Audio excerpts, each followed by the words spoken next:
Welcome back to the Book Digest. Today, we are diving into a really powerful and honestly, life-changing book called The Worry Trap by Chad LeJeune. If you've ever felt like you're just stuck on a hamster wheel of anxiety, this one is definitely for you. We're going to explore a pretty radical idea for how to finally get off it. So the main idea of this book is pretty wild. It basically argues that everything we naturally try to do to get rid of worry, fighting it, pushing it away, trying to ignore it, is the very thing that keeps us stuck. I know, it sounds backwards, but stick with me. Let's get into it. Okay, let's start with a quick experiment. I really want you to try this. Just for the next 30 seconds, pick something you've been worried about lately, big or small. And now, try your best not to think about it. Go ahead, push it right out of your mind. So, how'd that go? Yeah, if you're like pretty much everyone else, that worry probably came roaring right back, maybe even louder than before. And that little experiment, it perfectly illustrates the paradox at the very heart of this book. The harder we fight a thought, the bigger and stronger it becomes. All the strategies we think should work, suppression, distraction, arguing with ourselves, they're basically designed to fail. Why? Well, because the very act of fighting a thought shines a giant spotlight right on it. This all leads us to what the author calls the unwinnable war on worry. We're fighting a battle that is, by its very nature, impossible to win. We're just using the wrong strategy completely. Let's take a look at why. Now, this is a super important distinction the book makes. Not all worry is bad. Functional worry is actually like an evolutionary superpower. It helps us plan, solve problems, and avoid danger. But the real villain of the story is chronic worry. That's the kind that just spins and spins in circles, feeding on itself, totally disconnected from any real-world solution. It's not about problem solving, it's just about avoiding the uncomfortable feeling of anxiety itself.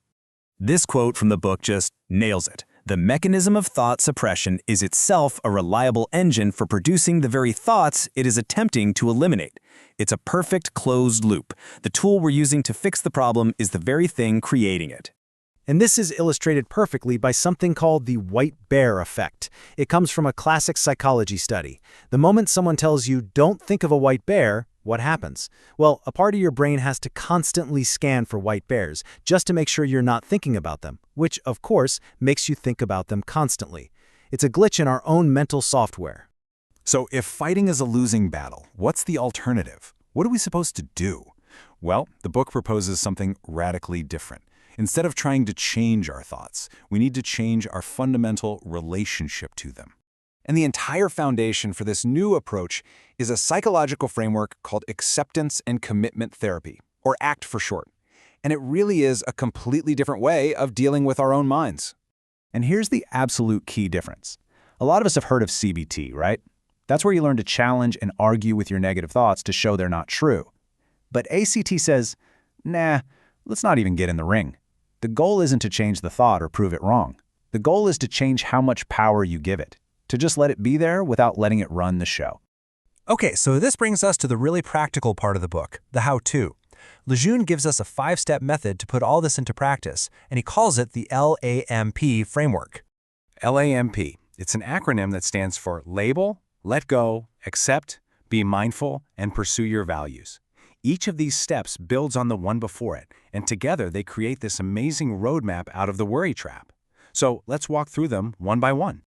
All right, step 1 is labeling. And this sounds almost too simple, but it is incredibly powerful. The next time a worry thought pops into your head, instead of getting sucked into its story, you just gently notice it and label it. Ah, there's a worry thought about my presentation. That tiny little act creates distance. It takes the thought from being an absolute reality and turns it into what it is, just a mental event passing through. This leads directly to step 2, letting go of the struggle. This isn't about giving up or being passive. It's a strategic retreat. It's about recognizing that the tug-of-war with your own mind is unwinnable, and all that energy you're wasting could be put to so much better use, like building a life you actually care about. Next up, we have acceptance and observation. This is where you learn to just watch your thoughts without getting all tangled up in them. And the book uses these fantastic metaphors. It's like watching clouds drift across the sky or leaves floating down a stream.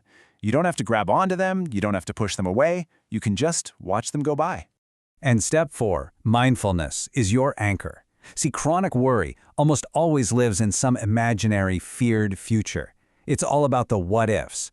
Mindfulness is the skill of gently guiding your attention back to the only place life is ever actually happening, right here in the present moment.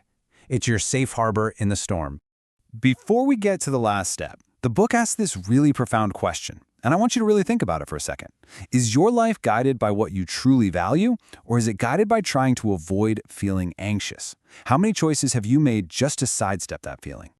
And that brings us to the final and most important step: pursue values. This is what ACT calls committed action. It means figuring out what's genuinely important to you and then taking action toward those things, even if anxiety decides to tag along for the ride. You don't wait for the fear to go away. You learn to let it be in the passenger seat while you keep your hands on the wheel, driving toward what matters.